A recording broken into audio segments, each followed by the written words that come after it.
Hidup ini adalah sebuah kesempatan. Di dalam Ayub 14 ayat 1 dan ayat yang kedua. Manusia yang lahir dari perempuan singkat umurnya dan penuh kegelisahan. Seperti bunga ia berkembang, lalu layu.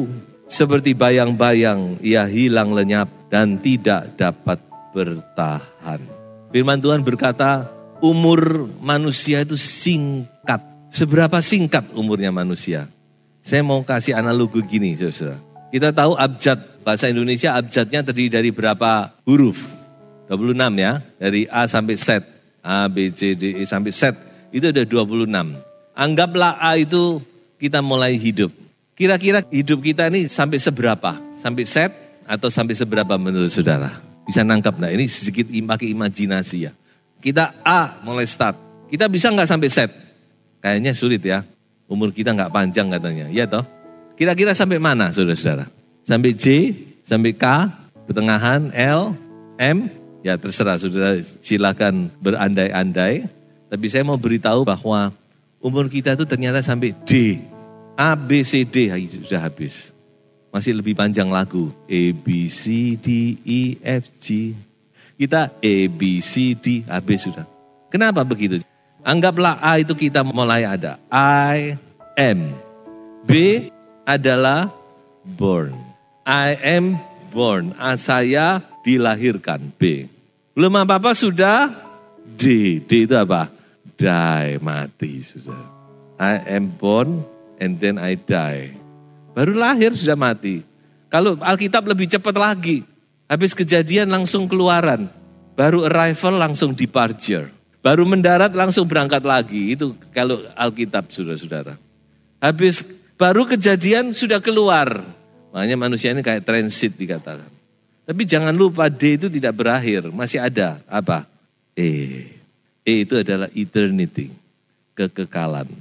Jadi sesudah kita mati masih kita harus urusan dengan kekekalan. Tapi ada satu huruf yang hilang kayaknya. Itu apa itu? C. C itulah yang saya katakan adalah chance. Kesempatan. Di antara kehidupan dan kematian ini ada yang namanya kesempatan. Makanya hidup ini adalah kesempatan. Kita sudah diberi kesempatan setahun. Saudara mau apakan tidak bisa. Tapi saudara jangan putus asa. Kalau toh masih belum maksimal. Mari kita pakai kesempatan itu dengan sebaik-baiknya untuk kemuliaan Tuhan. Haleluya. Nah saudara-saudara, sekarang merenung sejenak tentang peristiwa Natal. Dan ketika saya renungkan, ternyata peristiwa Natal itu adalah peristiwa yang penuh dengan kesempatan. Dan ini bisa kita pakai, kita terapkan dalam hidup kita. Kesempatan apa saja, biarlah kesempatan ini kita bisa pakai dengan baik. Yang pertama adalah kesempatan untuk menyambut lawatan Sang Juru Selamat. Ini bisa kita lihat pada diri para gembala. Bagaimana gembala itu ketika dia menerima berita tentang kelahiran Yesus. Mereka segera tidak tunggu besok. Langsung malam itu juga Alkitab berkata. Mereka berangkat ke Bethlehem untuk menyambut kelahiran Sang Juru Selamat.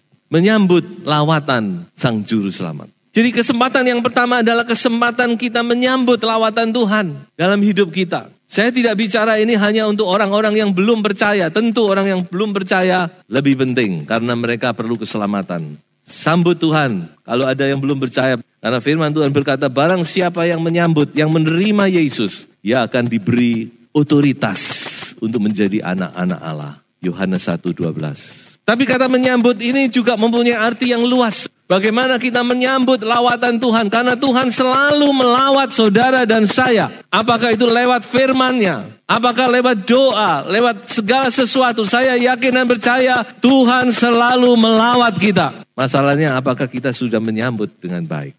Jadi ini kesempatan, saudara.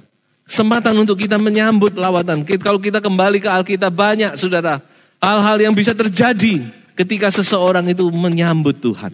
Dari hal yang kelihatan sepele sampai hal yang besar bisa terjadi. Tapi saya akan tunjukkan satu contoh yang kontraproduktif. Justru contoh yang kurang baik yang kita jumpai dalam hidup bangsa Yahudi. Kenapa bangsa Yahudi itu dalam sejarah manusia? Bangsa yang paling banyak mengalami penderitaan, aniaya. Tapi juga bangsa yang paling diberkati. Karena satu hal, saudara. Ketika dilawat oleh Allah, tidak ada bangsa yang seperti bangsa Yahudi. Allah melawat secara langsung menjadi manusia dan tinggal di antara mereka sebagai seorang Yahudi. Itu kan perjanjian Allah dengan Abraham, sudah. Kita tidak bisa otak-atik. Ketika mereka dilawat secara khusus oleh Tuhan, tapi mereka tidak mau menerima.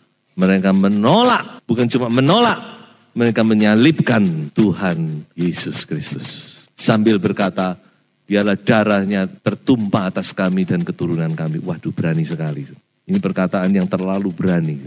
Makanya kita harus hati-hati dengan perkataan, sudah. Sak pegel-pegel lo, sak emosi-emosi yo, tahan perkataan saudara. Karena perkataan itu begitu terucap, itu gak main-main. Mereka mengucapkan perkataan yang terlalu berani. Biar darah orang benar tertanggung kepada kami dan keturunan. Artinya kami saja yang nanggung. Waduh. Dan mereka tanggung. Mereka mengalami kehancuran demi kehancuran. Kenapa? Karena mereka tidak memakai kesempatan dengan baik. Pada saat Allah melawat mereka, mereka menolak, mereka mengeraskan hati, bahkan mereka memberontak. Kesempatan yang kedua, yaitu kesempatan untuk melakukan kehendak Allah. Ini yang kita lihat dalam kehidupan Maria. Seorang wanita yang sederhana, berasal dari dusun yang tidak terkenal. Siapa yang memperhatikan gadis yang sederhana ini? Tetapi dia mempunyai sesuatu yang luar biasa, yaitu dia mempunyai ketaatan. Tuhan tahu, jadi Tuhan tidak sembarang melawat. Tuhan tidak sembarang memberi tugas. Kamu, Maria, akan mengandung dan melahirkan anak. Maria sempat kaget. Tuhan, aku ini belum mengenal laki-laki. Aku ini masih gadis, masih suci, perawan yang suci. Bagaimana aku bisa mengandung? Dan Tuhan bilang, Roh Kudus akan turun kepadamu. Dan Maria berkata, kalau memang harus demikian, jadilah kepadaku sesuai dengan perkataanmu itu. Sebuah kesempatan diberikan kepada Maria untuk dia mentaati, melaksanakan kehendak Tuhan. Dan karena dia ngomong, iya Tuhan, maka saudara dan saya selamat sampai hari ini. Amin. Kalau Maria berkata, Tuhan, sorry, cari yang lain saja. Ceritanya jadi lain nanti. Jadi karena Maria berkata, ya Tuhan, aku ini cuma hamba. Apa yang menjadi perintahmu, apa yang engkau ingini, aku laksanakan. Kesempatan untuk melakukan kehendak Allah. Dan sebenarnya memang inilah hidup kita ini.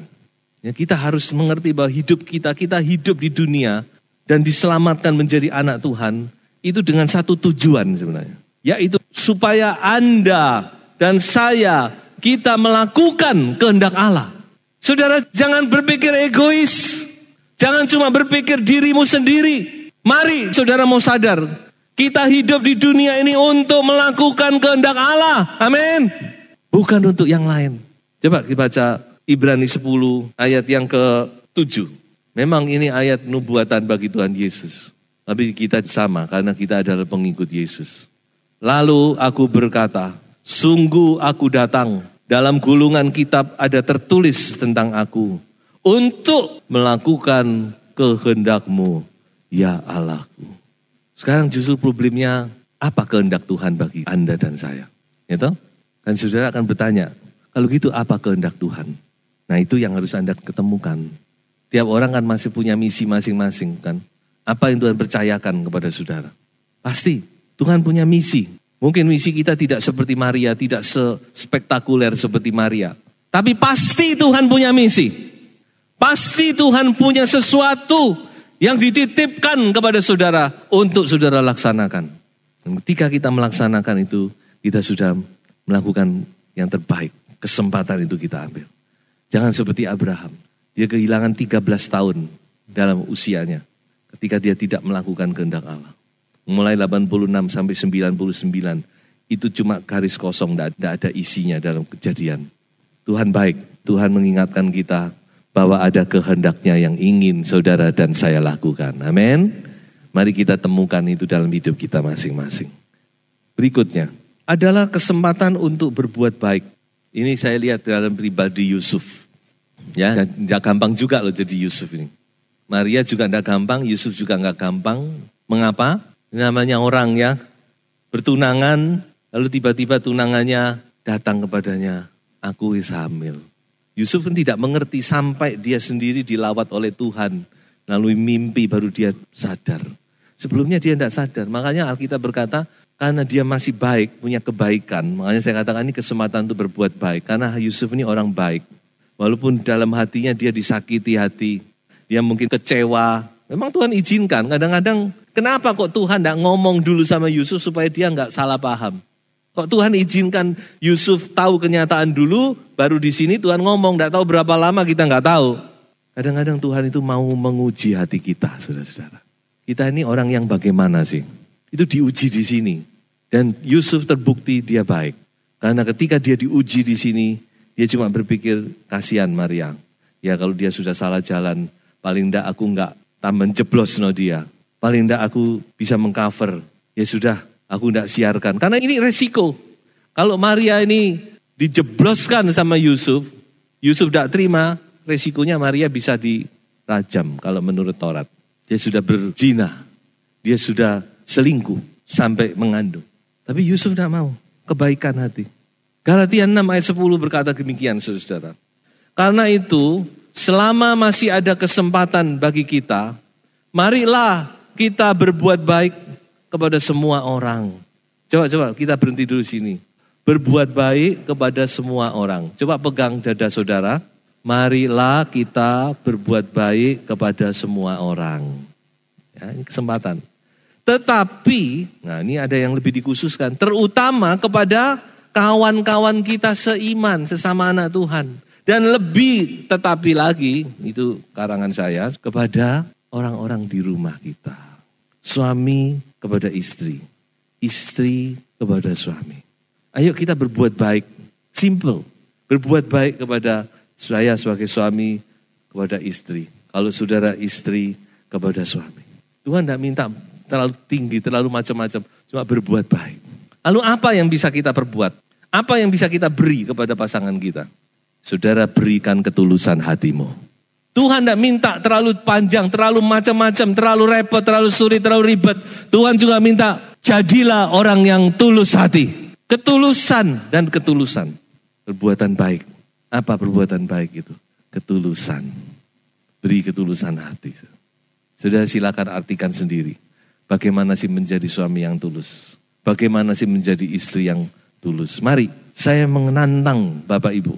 Kita mau lebih tulus kepada pasangan kita. Amin. Karena itu kesempatan. Jadi jangan sampai kesempatan itu terlewatkan. Kalau Tuhan kasih setahun lagi, saudara bisa bersama-sama suami istri. Ya, nikmati itu.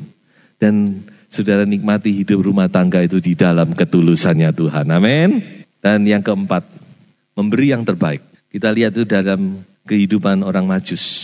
Di mana raja yang baru lahir itu? Kami datang untuk menyembah dia. Saudara bayangkan, ya ada orang yang mau bersusah-susah. Ini perjalanan yang memakan waktu yang sangat panjang dengan resiko, bahaya dan segala macam. Dan mereka tentu harus siapkan sejumlah uang untuk mendukung perjalanan ini. Dan jalanan untuk apa? Untuk apa bapak-bapak datang ke sini? Apakah untuk minta doa? Untuk minta berkat? Punya masalah? Punya persoalan? Mau konsultasi? Mereka bilang tidak. Kami datang untuk menyembah dia. Haleluya. Kita mau datang untuk menyembah Tuhan. Haleluya. Jadikan itu sebuah sikap hati kalau kita datang kepada Tuhan. Memang tentu kita punya banyak masalah persoalan, itu tidak salah. Tapi yang terutama, kami datang untuk menyembah Dia. Orang Majus ini saya katakan pertama-tama dia memberi hatinya dulu. Hatinya yang diberi. Yang kedua baru hartanya. Seringkali orang cuma melihat emas, kemenyan, dan mur. Emas, kemenyan, dan mur itu tidak akan ada kalau tidak ada hati yang menyembah ini. Hati baru harta. Sesudah hati mereka berikan, yang terbaik itu adalah hati. Yang nomor 2 baru harta. Jangan sampai kita salah. Pemberian yang terbaik itu bukan emas, kemenyan, dan mur. Tapi yang pemberian yang terbaik adalah apa? Hati yang menyembah Tuhan. Haleluya. Hati yang mau mengagungkan Dia sebagai Raja. Hati yang mau merajakan Dia dalam hidup kita. Baru kemudian emas, kemenyan, dan mur muncul. Tentu emas, kemenyan, dan mur ini barang-barang yang bernilai tinggi.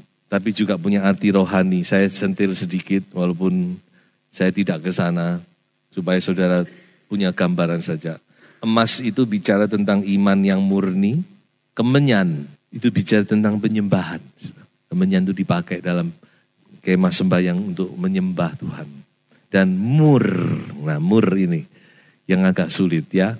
Mur ini bicara tentang penderitaan. Kerelaan kita untuk menderita bersama Kristus. Dan itu harus satu paket sebenarnya. Kita percaya Tuhan itu bukan, saya percaya Tuhan karena saya siap untuk menerima berkat Tuhan. Banyak orang kan gitu. Saya siap untuk diberkati, saya siap untuk diangkat tinggi. Memang berkat itu pasti ada, tapi ada satu paket yang lain, yang satu paket. Paulus berkata, aku rela menderita bersama Kristus, supaya nanti aku juga dipermuliakan bersama dengan Kristus. Haleluya. Emas, kemenyan, dan mur.